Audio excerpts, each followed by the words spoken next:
Abra su Biblia, por favor, la carta del apóstol Pablo a los Colosenses, capítulo 2, y siga con su vista la lectura que voy a hacer del versículo 13 y 14 de este pasaje de la Escritura. Colosenses 2, 13 y 14.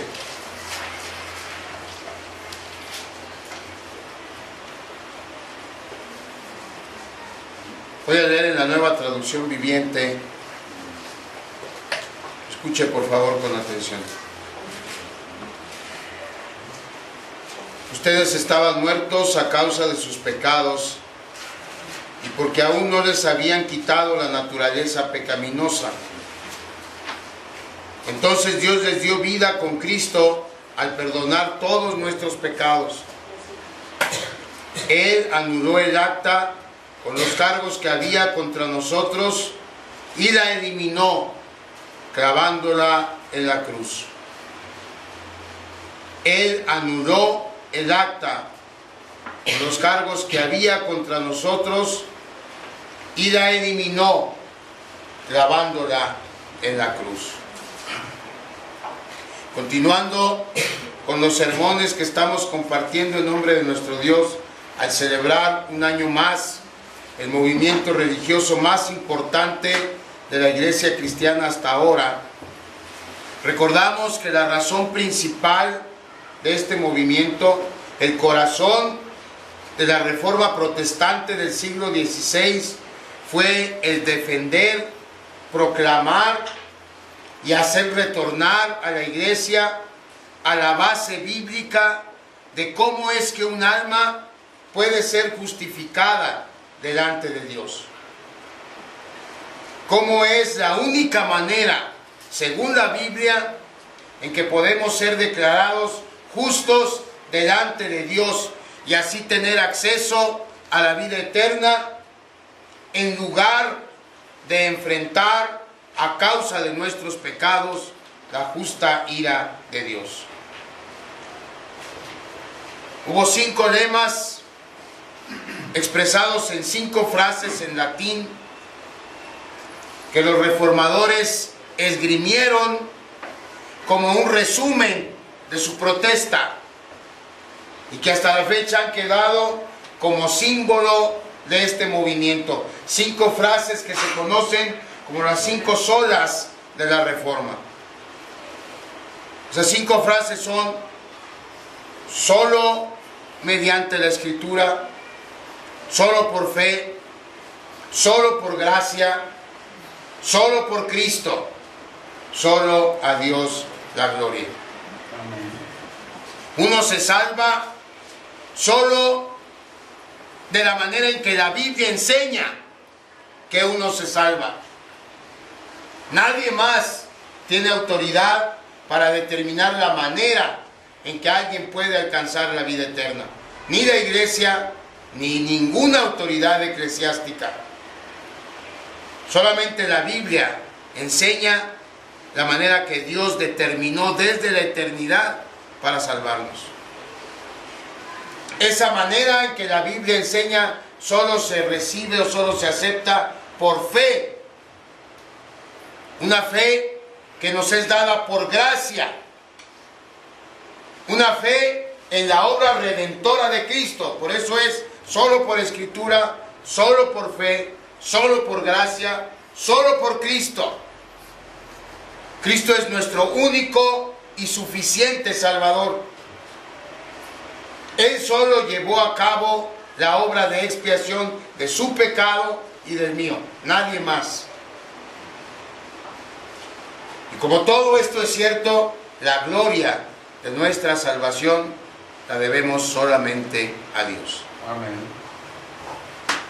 La semana pasada revisamos las 2 primeras solas de la reforma, solo por fe, solo mediante gracia, es decir, nosotros creemos en Jesucristo y depositamos nuestra vida en sus manos por la fe que por gracia Dios nos da. Hoy con su ayuda veremos cómo nuestra salvación depende solo de la gracia de Dios. Esa gracia que nos regala la fe para creer lo que Jesucristo hizo por cada uno de nosotros. Es decir, hoy veremos que nuestra redención se debe solamente a la obra redentora de Jesucristo. Solo por Cristo es que somos salvos. Vamos a orar.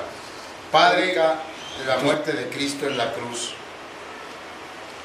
que solemos pensar en la cruz de Cristo como un evento único, cuyo contexto se limita únicamente a la única semana de vida en el ministerio terrenal del Señor Jesucristo. Y aún vamos más allá. Casi siempre cometemos el error de relacionar la cruz de Cristo con el Viernes Santo. Cuando pensamos en la cruz de Cristo, pensamos solamente en el Calvario, solamente el Viernes Santo.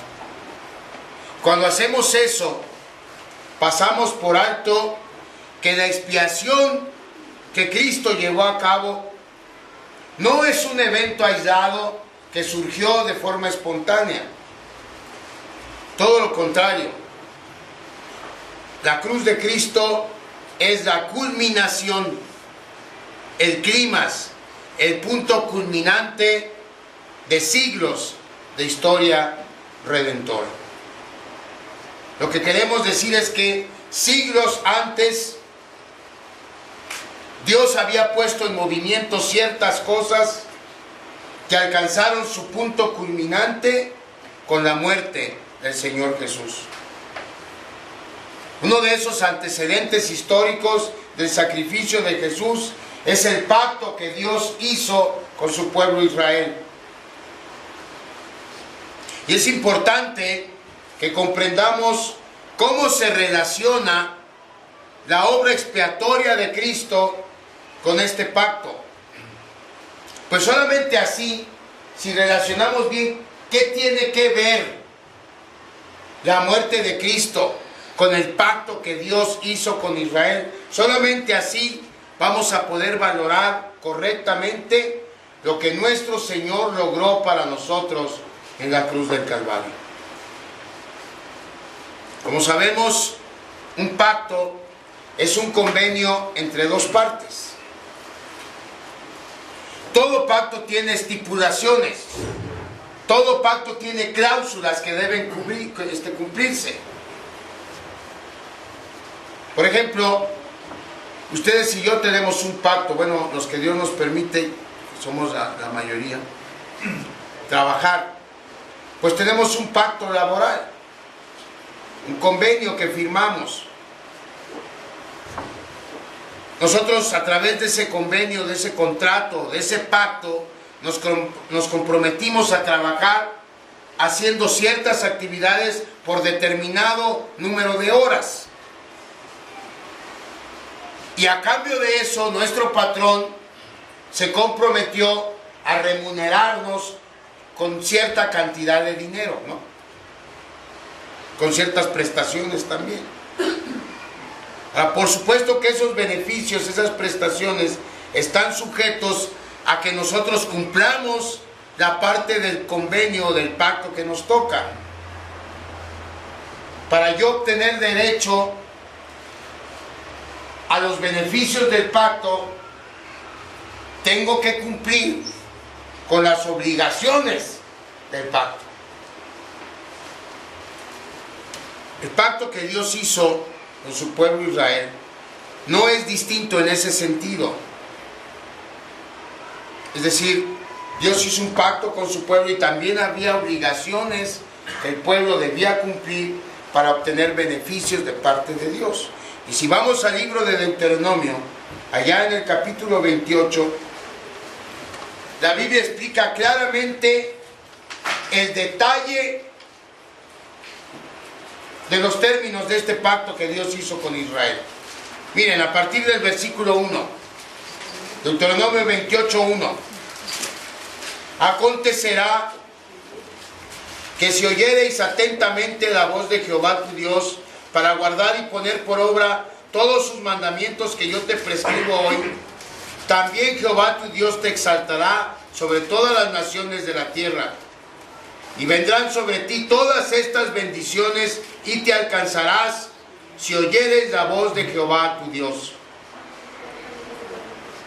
Y enseguida se enumeran esas bendiciones. ¿Cuáles son? Versículo 3. Bendito serás tú en la ciudad y bendito tú en el campo. Bendito el fruto de tu vientre. Estos son los hijos. El fruto de tu tierra.